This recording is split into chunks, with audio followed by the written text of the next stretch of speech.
Hello, everyone. This is Omni Talk Retail. I'm Chris Walton. And I'm Ann Mazinga. And we are coming to you live, once again, from CommerceNext in New York City from the Ownit AI booth 170.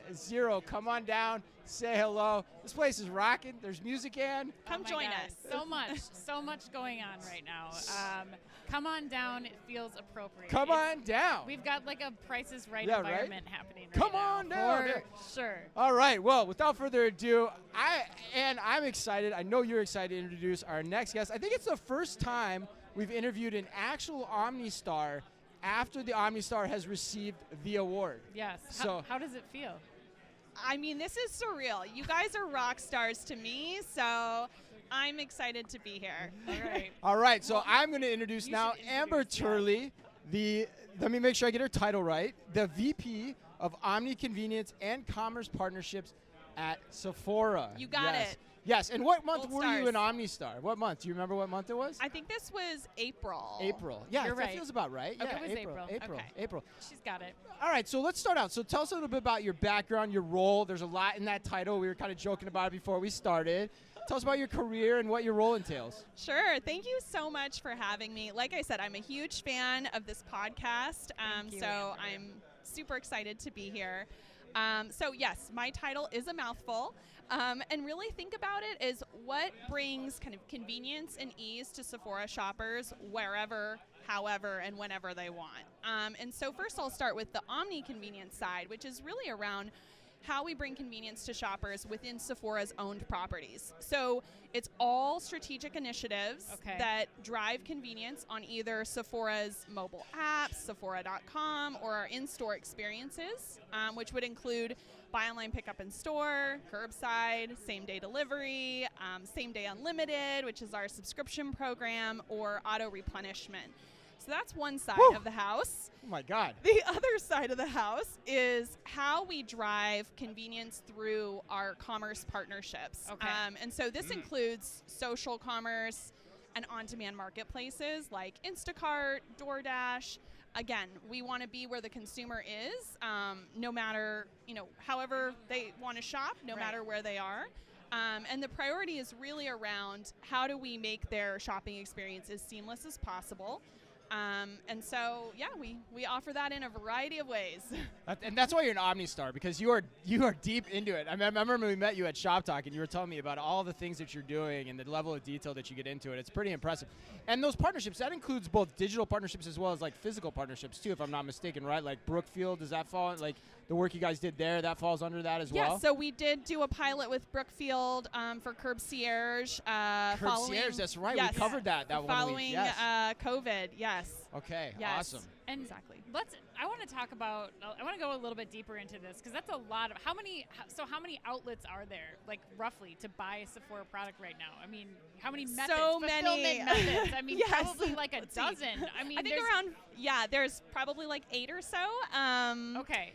Yes. So we have them through our owned properties and then the external ones as well. Okay. So let's talk about where that is now. Like, what are you dealing with day to day right now as you're trying to figure out how to successfully do that today, and then as you think about kind of the future of where Sephora fulfillment is going? Sure. So how this comes to life today.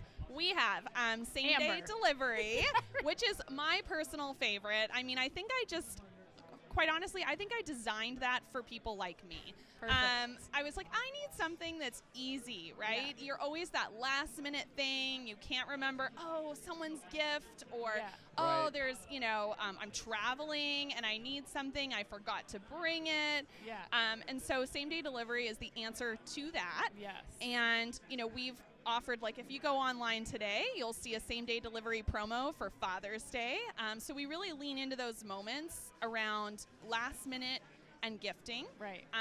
And then for our most engaged customers, they subscribe to Same Day Unlimited, which is an annual subscription program.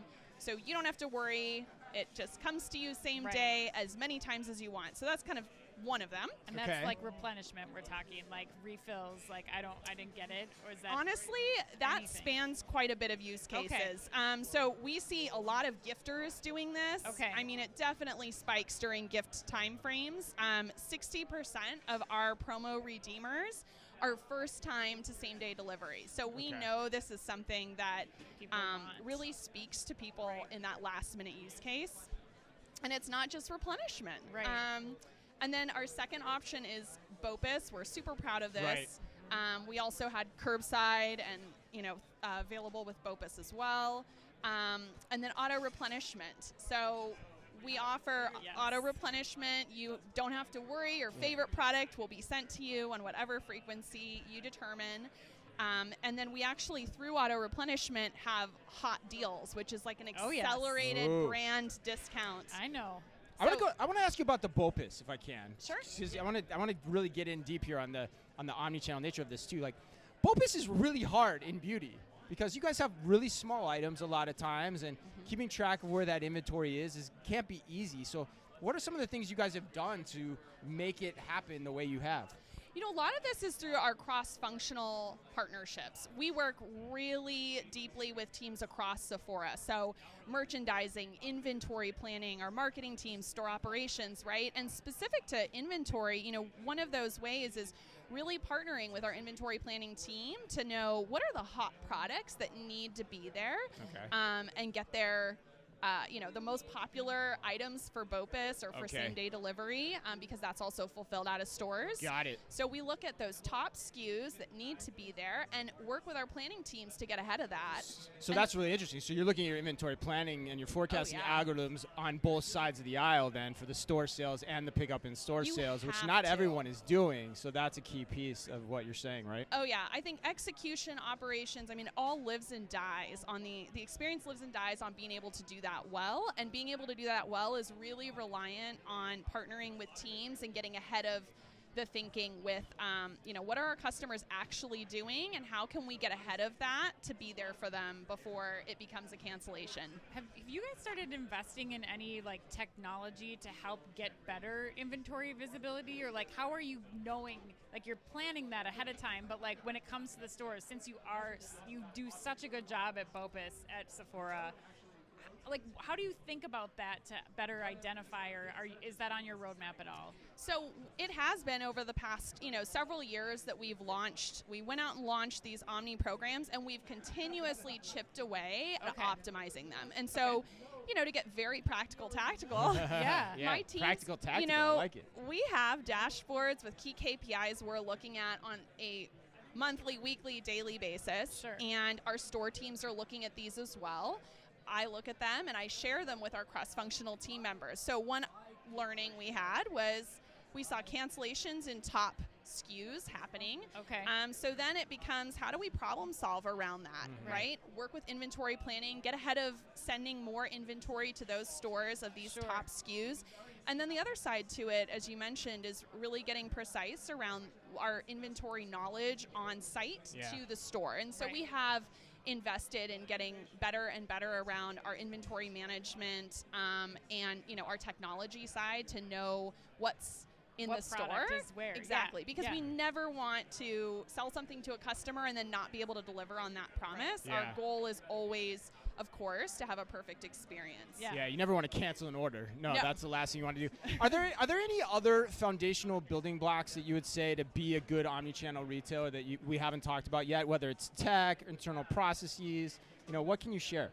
Yeah, so I think, you have to have the technology, right? There are table stakes things like the inventory planning, having a really good digital experience with notifications and Right. being, helping somebody know exactly when to come pick it up or when it's on its way. Those are all core table stakes, but I think what often doesn't get talked about is the importance in terms of people and process. Okay. And how they're working together. And Sure. so, we're, as I mentioned, working with our technology teams.